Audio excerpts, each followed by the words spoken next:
Welcome back to another episode of Full Retard. Today we have more entitled parent stories for you. First up, entitled parents demanded my tablet for their children, tried to involve the police when rejected by aggravating routine zero. I'm on a vacation with my husband and brother-in-law. This morning we went to the public beach. 4 couples and 6 children settled down next to us. After swimming, I started reading an ebook on my Kobo and drinking a beer while sunbathing. I noticed the glances of the children, but I didn't mind. After an hour, a woman in the group called me. "Hey, you're playing that tablet for too long. Our kids want to play with it. Hand it over here." "Ma'am, this is not a tablet. This is an ebook reader." "What are you talking about?" "There are no games on this device. It's only for reading books." "There is no such thing. You're lying. Give it." "I can see you have a smartphone. Just Google it." "Stop lying and hand it over. You're already a bad influence on our kids." "What? You are drinking. Also, you are lying semi-naked. Your swimming suit is too revealing. Our husbands can see every part of your body." "Which of those men is your husband? Who is doing who? Those kind of behaviors aren't accepted in our beliefs. Give that thing now." By the way, I was wearing a one-piece swimsuit. The women were wearing full covering ones. Thankfully, my husband interfered because I was ready to lash out. "Ma'am, we aren't doing anything against the rules. And also, this man is my brother. You are disgusting for suggesting some weird shish. And my wife is telling you the truth in the first place. This is not a tablet. Please mind your own business." Me, unfortunately, could not stand the temptation. "And you are 4 males and 4 females. Who are doing who in your lot, then?" The women were livid. They began to shout, "How can you say such a thing? You are harassing us because our clothes. We'll call the police and make you arrested." "For God's sake, please call the cops. I wonder what they will say. Also, don't come into the beach if you don't want to see semi-naked women. That's the dress code of the beach." They called the cops, and we overheard that this kind of compliment is not a police duty. So they called another force, municipal police, and 3 officers came. They told them that we were heavily drunk, verbally attacked them, etc. Then one of the women came to me, grabbed my poor old Kobo, and said, "All of their harassment started for this filthy tablet. Our children just need it." "Okay, guys, are you drunk? Also, whose is this tablet?" "We aren't drunk, and tablet is mine." "Aha! I told you that you're lying. You just confirmed that this thing is a tablet." Me to the officers, "Gentlemen, this device is mine, and this is not a tablet, but an ebook reader. Those women demanded to borrow it, and I rejected, so they got mad and called you." The officers called the real cops. They listened to us, then demanded the group to leave the beach ASAP, also give them a ticket for not applying social distancing to us. Next up, Stop Crying and Grow Up by Jimmy Mack 471. So this is my 3rd story on here, and it is about my form teacher when I was about 8 years old. In all the schools I've been to, there have been a form teacher who is the primary teacher for most of your classes. You see them every day, and they set most of the schoolwork. The entitled mom in this situation was my form teacher. This woman was nice enough at first, but she had quite a temper, which could get the better of her. She had 3 kids at the school. None of them were particularly nice, to be honest, and she would often treat me like an idiot because I was so slow in class and had trouble reading. Also important to note, I was bullied a lot in that school. The classes combined 2 year groups, and there was the one kid in the year above who was a mean SOB. He rarely left me alone, and entitled mom did very little to help me when he was picking on me. I will call him Hunter for this story. So here's the story. We had finished our first couple of lessons for the day, and it was morning break. I cannot remember why, but Hunter and his friends were waiting for me by the doors to the playground. They looked like they were going to beat me up, so I ran. I made it around the bike sheds and an outdoor seating area, weaving in between other kids while Hunter's group were right behind me. I looked back and saw that I was losing them, but being the idiot kid I was, I forgot to see where I was going. I collided with another kid who was running around and hit the tarmac ground hard. My knees were bleeding and I'd cut my lip. I moved to get up, but as I did, I felt a sharp pain in my left shoulder. I had no idea what it was, but it hurt so bad. I immediately burst into tears, as an 8-year-old would, and couldn't get myself off the ground. Hunter and his group stayed back. They were only about 8 and 9 themselves, and the sight of blood had them spooked. An older kid from a few years above me picked me up off the ground and helped me to get cleaned up. I'd never met this guy before, but he took me to the bathrooms and helped me clean my knee and my lip, trying his best to keep me calm as I was sobbing uncontrollably. He had to be cleaned as best he could, and by that time break was over. I have never forgotten the kindness that guy showed me. I just wish that most adults acted like that. He had his own classes to get to, so I walked to class alone, still crying, but not as uncontrollably.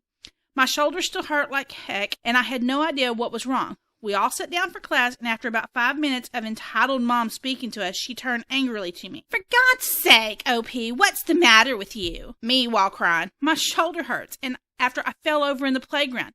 "Well, stop crying and grow up. Just get over it." And she continued talking. After about another 10 minutes, she got so fed up with me that she got another kid in the class to take me to the nurse. The nurse had a look at me and could tell that there was something wrong. She got a sling out to put over my shoulder and to support my arm, and then she called my mom.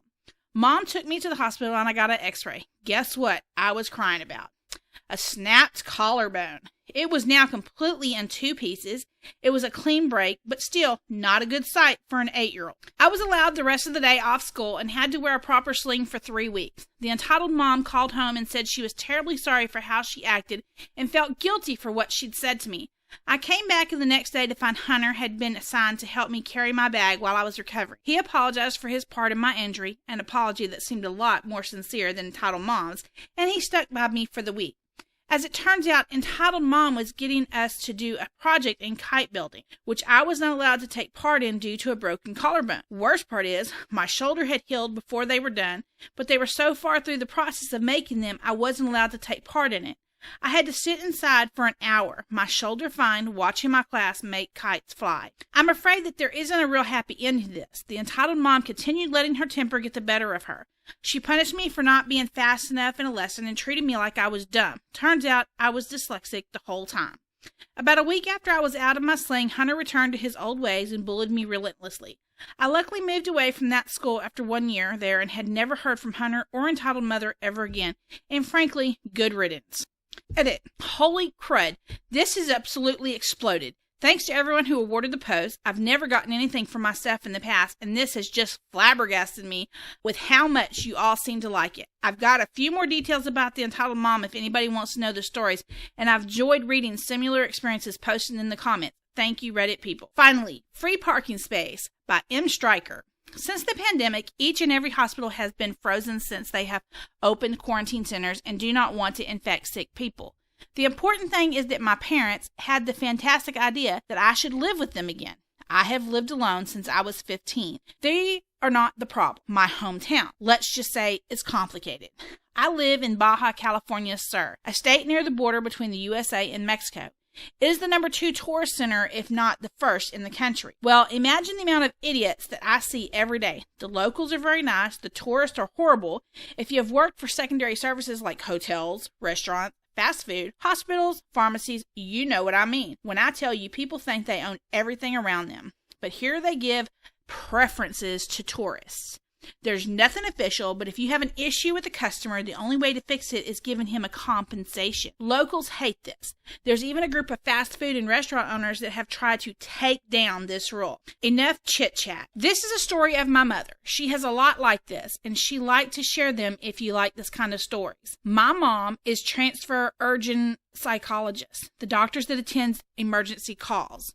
They receive a call about an attempted assault at the mall. Went ahead and followed the protocol, looked for the victim. If she is in a critical state, take her away as soon as possible. If she's not in a critical state, you just have to stabilize her and see if they can heal her at the precise moment. Take testimony from spectators and companions for a better diagnosis. Well, the victim was Karen and her child. Karen's hand was covered in blood. It wasn't what I expected. Hello, good morning. I'm Dr. Such and Such. I'm here to help. Let me see your hand. Get that out of my way. I'm waiting for the cops. I'm sorry, my mom is in shock. We were attacked by the security guard. We were leaving when the guard charged us more than he was for the parking lot. My mother refused, and the guard asked for sex with me and punched the stand window trying to punch her. Well, that wasn't what had happened. Around 5 minutes later, the cops arrived with the security guard. Finally, why it took so long? That a-hole attacked me and my daughter. I just told you that.